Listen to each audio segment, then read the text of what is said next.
लो जी, सब बहन भाइयों को मुबारक हो। आपकी बहन असिस्टेंट कमिश्नर बन चुकी है। फाइनली वो इस अहदों पर पहुंच गई है जहां पर सबकी चित्रोल होने वाली है। क्या कमाल का सीन होगा जब आमना सामना होगा इन लोगों का, यानी कि तैमूर की फैमिली और ईमान का सामना होगा। जब ऐसे अंदाज में तो कमाल हो जाएगा, क्योंकि ये लोग जो कि उसको खाने के ताने देते होते थे और तरह तरह की बातें करते होते थे, जब इन लोगों को पता चलेगा कि आखिर ये लड़की कहाँ से कहाँ पहुंच गई, कल तक जिसको हम बातें सुना सुना कर उसका बुरा हश्र करते थे, तो वो देखकर उसको दंग रह जाएंगे और उनकी अक्ल ठिकाने ही नहीं आएगी कि आखिर ये हुआ तो हुआ कैसे। ये चीज़ उनके लिए काफ़ी परेशानी की बाइस बन जाएगी, क्योंकि वो तो समझ ही नहीं सकते थे कि ऐसा भी कुछ हो सकता है। फाइनली जी आप देखेंगे कि ज़ारा को इस चीज़ का एहसास हो चुका है कि इन लोगों ने बहुत ज़्यादतियाँ की हैं और बहुत ही गलत किया है। अब जाकर वो उन लोगों को ताने टिशने करेगी और कहेगी जी मेरे साथ बहुत ज़्यादती हुई। जैसा कि अहद की शादी शुरू हो गई है, जैसा कि आप देख रहे हैं शादी के मामलात चल रहे हैं, काफ़ी ज़्यादा घर में खुशियों का समा है। लेकिन ज़ारा का दिल जल रहा है, दूसरी तरफ लैला का दिल जल रहा है और वो काफ़ी परेशान है। और वो साफ साफ कह देती है कि आखिर लैला कहती है कि मेरे अंदर ऐसा क्या नहीं था जो ज़ारा में था, जो ताई जान को सिर्फ और सिर्फ ज़ारा ही पसंद आई। आखिर ऐसा कैसे हो सकता है, मुझे तो यकीन ही नहीं आ रहा। जिस पर उसकी माँ कहती है कि तुम तो दिन ब दिन हद से ज़्यादा ही बढ़ती जा रही हो, फाइनली छोड़ दो इन बातों को।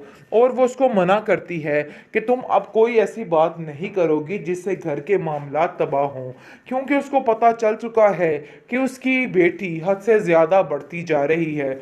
लेकिन ये आप देखेंगे कि दूसरी तरफ ताई के ताने जो हैं ज़ारा को, वो काफ़ी ज़्यादा बढ़ते जा रहे हैं। ये चीज़ ज़ारा से अब बिल्कुल बर्दाश्त नहीं हो रही और वो साफ साफ कह देती है कि देखो ये बात तो बिल्कुल फाइनल है कि मेरे पास था तो बहुत कुछ, लेकिन आप लोगों ने मेरे पास कुछ रहने नहीं दिया और इस चीज़ का हिसाब किताब तो आप लोगों को देना ही पड़ेगा, चाहे जो मर्जी हो जाए।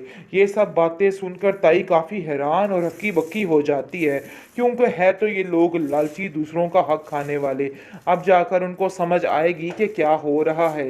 वैसे दूसरी तरफ आप जैसा कि देख रहे हैं कि ईमान वहां पर पहुंच चुकी है और वहां जाके ऐसा तहलका मचेगा कि सारा काम जो है वो इनका तबाह होता जाएगा। जिस चीज़ की मान ने ख्वाहिश की थी वो उसकी ख्वाहिश पूरी हो चुकी है। जैसा कि आप देख रहे हैं कि इन लोगों की किस किस तरीके से लीरें उतरने वाली हैं और इन लोगों का क्या हश्र होने वाला है। बहुत जल्द ये सीन भी आप सामने होगा। बहरहाल यही बड़ा तहला है जो कुछ ईमान ने कर दिया है। लेकिन अभी तो बिलाल के बारे में इन लोगों को नहीं पता कि बिलाल क्या चीज़ बन चुकी है। जब उनको इस चीज़ का अंदाज़ा होगा तो उन लोगों से तो ये चीज़ भी बिल्कुल बर्दाश्त नहीं होगी और वो हक्के बक्के रह जाएंगे कि आखिर ऐसा कैसे हो सकता है, कोई इतनी ऊपर कैसे जा सकता है। क्योंकि तैमूर समझता था कि दुनिया का बेहतरीन इंसान सिर्फ और सिर्फ वही है, उसके अलावा कोई नहीं है। लेकिन इन सब लोगों की अक्ल अब बड़े अच्छे तरीके से ठिकाने आ जाएगी। लैला जो कि अपने आप को बहुत बड़ी चीज़ समझती थी, अब जाकर उसे पता चलेगा कि खाली डोल थी वो, इसके अलावा और कुछ भी नहीं। पता नहीं किस चीज़ पर इतना नाज करती थी और इतना इतराती रही। अब उसको सब चीज़ों का पता चल जाएगा। लो जी, सब बहन भाइयों को मुबारक हो। आपकी बहन असिस्टेंट कमिश्नर बन चुकी है। फाइनली वो इस अहदों पर पहुंच गई है जहां पर सबकी चित्रोल होने वाली है। क्या कमाल का सीन होगा जब आमना सामना होगा इन लोगों का, यानी कि तैमूर की फैमिली और ईमान का सामना होगा। जब ऐसे अंदाज में तो कमाल हो जाएगा, क्योंकि ये लोग जो कि उसको खाने के ताने देते होते थे और तरह तरह की बातें करते होते थे, जब इन लोगों को पता चलेगा कि आखिर ये लड़की कहाँ से कहाँ पहुँच गई, कल तक जिसको हम बातें सुना-सुना कर उसका बुरा हश्र करते थे, तो वो देखकर उसको दंग रह जाएँगे और उनकी अक्ल ठिकाने ही नहीं आएगी कि आखिर ये हुआ तो हुआ कैसे? ये चीज़ उनके लिए काफ़ी परेशानी की बाइस बन जाएगी, क्योंकि वो तो समझ ही नहीं सकते थे कि ऐसा भी कुछ हो सकता है। फाइनली जी आप देखेंगे कि ज़ारा को इस चीज़ का एहसास हो चुका है कि इन लोगों ने बहुत ज़्यादतियाँ की हैं और बहुत ही गलत किया है। अब जाकर वो उन लोगों को ताने-तिश्ने करेगी और कहेगी जी मेरे साथ बहुत ज़्यादती हुई। जैसा कि अहद की शादी शुरू हो गई है। जैसा कि आप देख रहे हैं शादी के मामलात चल रहे हैं, काफ़ी ज़्यादा घर में खुशियों का समा है, लेकिन ज़ारा का दिल जल रहा है, दूसरी तरफ लैला का दिल जल रहा है और वो काफ़ी परेशान है और वो साफ-साफ कह देती है कि आखिर लैला कहती है कि मेरे अंदर ऐसा क्या नहीं था जो ज़ारा में था, जो ताई जान को सिर्फ़ और सिर्फ़ ज़ारा ही पसंद आई। आखिर ऐसा कैसे हो सकता है? मुझे तो यकीन ही नहीं आ रहा। जिस पर उसकी माँ कहती है कि तुम तो दिन ब दिन हद से ज़्यादा ही बढ़ती जा रही हो। फाइनली छोड़ दो इन बातों को और वो उसको मना करती है कि तुम अब कोई ऐसी बात नहीं करोगी जिससे घर के मामलात तबाह हों, क्योंकि उसको पता चल चुका है कि उसकी बेटी हद से ज़्यादा बढ़ती जा रही है।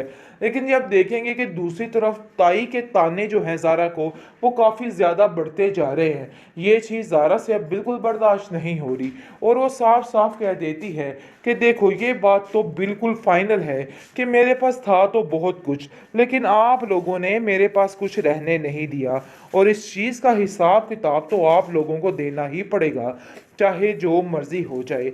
ये सब बातें सुनकर ताई काफ़ी हैरान और हक्की-बक्की हो जाती है, क्योंकि है तो ये लोग लालची, दूसरों का हक खाने वाले। अब जाकर उनको समझ आएगी कि क्या हो रहा है। वैसे दूसरी तरफ आप जैसा कि देख रहे हैं कि ईमान वहाँ पर पहुँच चुकी है और वहाँ जाके ऐसा तहलका मचेगा कि सारा काम जो है वो इनका तबाह होता जाएगा। जिस चीज़ की ईमान ने ख्वाहिश की थी, वो उसकी ख्वाहिश पूरी हो चुकी है। जैसा कि आप देख रहे हैं कि इन लोगों की किस-किस तरीके से लीरें उतरने वाली हैं और इन लोगों का क्या हश्र होने वाला है। बहुत जल्द ये सीन भी आप सामने होगा। बहरहाल यही बड़ा तहलका है जो कुछ ईमान ने कर दिया है। लेकिन अभी तो बिलाल के बारे में इन लोगों को नहीं पता कि बिलाल क्या चीज़ बन चुकी है। जब उनको इस चीज़ का अंदाज़ा होगा, तो उन लोगों से तो ये चीज़ भी बिल्कुल बर्दाश्त नहीं होगी और वो हक्के-बक्के रह जाएँगे कि आखिर ऐसा कैसे हो सकता है? कोई इतनी ऊपर कैसे जा सकता है? क्योंकि तैमूर समझता था कि दुनिया का बेहतरीन इंसान सिर्फ़ और सिर्फ़ वही है, उसके अलावा कोई नहीं है। लेकिन इन सब लोगों की अक्ल अब बड़े अच्छे तरीके से ठिकाने आ जाएगी। लैला जो कि अपने आप को बहुत बड़ी चीज़ समझती थी, अब जाकर उसे पता चलेगा कि खाली डोल थी वो, इसके अलावा और कुछ भी नहीं।